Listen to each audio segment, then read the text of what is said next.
Hello, everyone. In this session, we are going to see about this.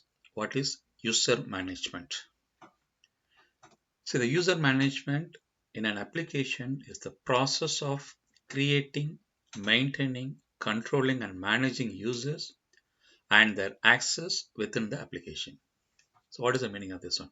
See, imagine you are having that one business application. Okay, so that application, so you're in any organization, so you're running that one organization and you're having that your business application, and you have that option to create the users in that application. So you are recruiting one person and you are creating that so login for the person. Once you create the login for the person, so it's a creation of the user. And after creating that one, so they can log in, they can update their details, so they can use their login page for every business related access purpose. So user management in that application. So the user management answers how do we manage users and what are they allowed to do. Usually in that our authentication session, we have discussed about that one, right? So authentication, we can take that example, that employee portal application. So what is the meaning of authentication? Authentication means they should have that permission so to log in. So they should have that authentication permission to log in into that application. So they are going to enter the username and password, and it is going to verify. If it is verified, if it is valid users means, then it will allow to log in into that application.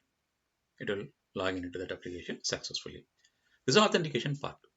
After login, what you are going to do? After login, what you can do it? That's a user management part.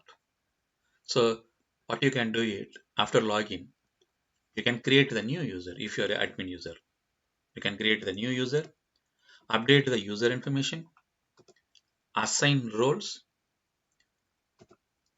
disable users, reset passwords, manage permissions. All these things actually can do it. All these activities are part of the user management. Yes, if you are a manager or if you are a admin person, actually, so based on that your privileges, actually you can create the new user. You can, if you want to update that user's information, you want to update that one, so you can do it, and you can assign the roles for them. Suppose that user is not working in your project and they are assigned to some other project, and you want to disable that user accessing from your project, so you can do it. Sometimes the password expire, they need to do that reset password, and managing the permission level, so authorization level, everything actually here you can handle it. This is the concept of user management. See, normally common user management features. So what is this one? User registration. This is the first option. This is the first activity. For example, if you are going to create that, so login. So you are joined as a new employee in one of the organization. First, by default, you will not have that any access for their application, right? For that login of the websites. They will create the user login for you using that email ID. You can log in, or else, for example, the Gmail, we can take it. If you want to create that one new Gmail ID, first what you have to do, you have to create that your user account first. That's called sign up page. First you have to create the sign up. Sign up means what you are doing? You are creating own account for you.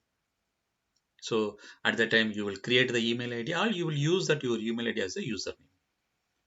So you are creating your account. That's a user account. That's the registration part. Okay, I have created the account. What I will do it? If I have that account, what I can do it? I can update that my user profile, the user profile management. So users can update their name, their phone number, their address, their profile picture, whatever you want to update regarding that your profile, you can do it. You can do it yourself. It's based on the role. Okay. Mostly that your personal details, you can do it. So user profile management and role management. So you can assign the role to the users. You may have that manager role, you may have that admin role, you may have that employee role.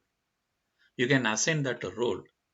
Role will have the privileges. Based on that role, what you can do it. If you're admin, yes, you can do it more.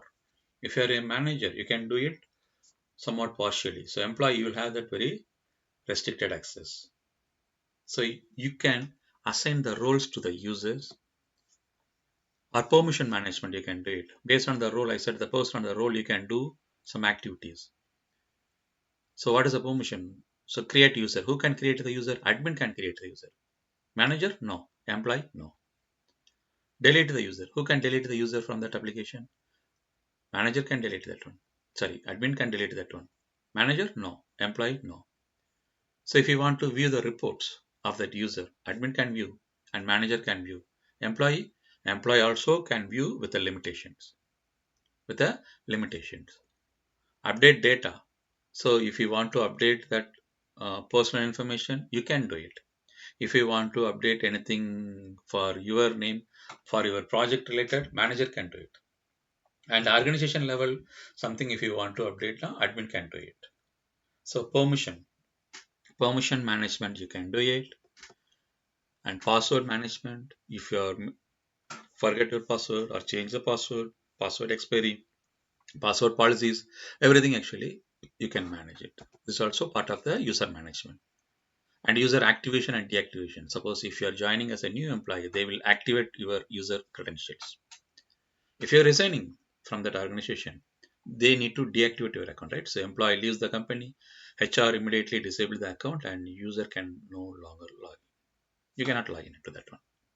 So these all are part of this one user management, right? So the user management architecture, user interface, user management service, user database. User interface, usually how you are logging into that our application, it's a front end application, it's a user interface, it's called user interface. You are entering your username, your password, right? So it's a front end, it's called user interface. Okay, after click that login button, what is happening in the behind? It is validating your authentication. So at that time, so the logics are written, so that logics the behind the backend process.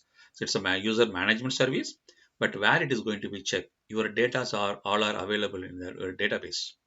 So in the database, it is going to connect and it is going to validate whether this user is a valid user or not. So if that user is a valid user means it will allow for the next process. So these all are part of the user management. Thank you.